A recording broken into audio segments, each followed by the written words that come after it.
Hey friends, I just got back from Grace's and I haven't shared this with y'all yet, but this is a tomato tip guide that we give to people as they come buy tomato plants at the shop, and there's 15 tips on here, and I want to take a minute to read these out to you. It might take a little bit because it's 15 parts, but I think that you'll like these. Number 1, sunlight. Tomatoes need a minimum of 5 hours of sunlight. Up to full sun is best. Number 2, container size. Use at least 5-gallon containers, though we recommend 7 to 10 gallons for healthier, more productive plants, or a raised bed. Number 3, soil and containers. Avoid planting directly in Florida soil due to root knot nematode. Instead, plant in a container with a saucer underneath, or a raised bed with at least 3 inches of rock beneath the soil and the ground, between the soil and the ground. Number 4, soil and feeding. Tomatoes are heavy feeders. Start with rich organic soil like TerraCraft and feed regularly with organic inputs like back guano, kelp meal, and earthworm castings. We recommend using a well-rounded brand like any of our Roots organic fertilizers. Feed weekly for best results or bi-monthly for lower maintenance. 5, support. These plants get big.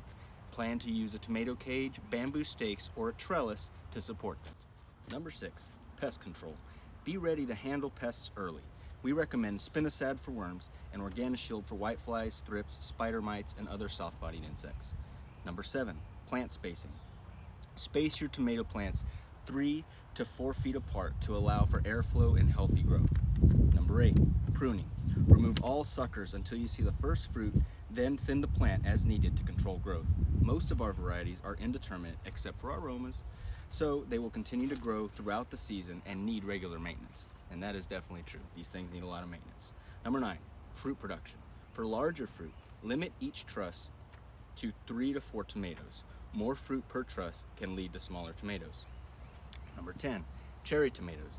Cherry tomatoes can produce between 10 to 60 fruits per truss depending on our varieties, like Barry's Crazy Cherry.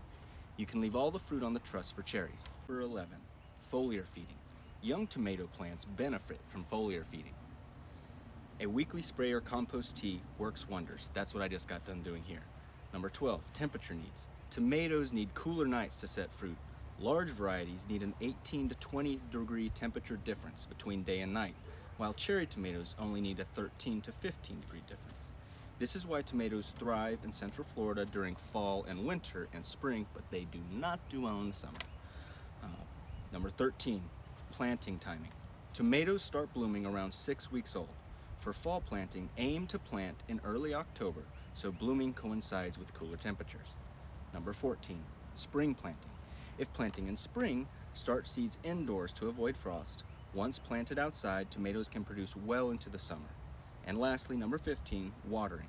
If you're on city water, be sure to filter your chlorine and chloramine, which can harm beneficial bacteria, which is vital to organic growing. We recommend using a Boogie Brew filter or a rainwater or a well water that has a filter system for your tomatoes. I hope that those are helpful tips. I know that they help me a lot. I've learned a lot from Steve, the owner of Grace's, who put this together. And I hope you guys have a great day. Don't forget, be kind to one another.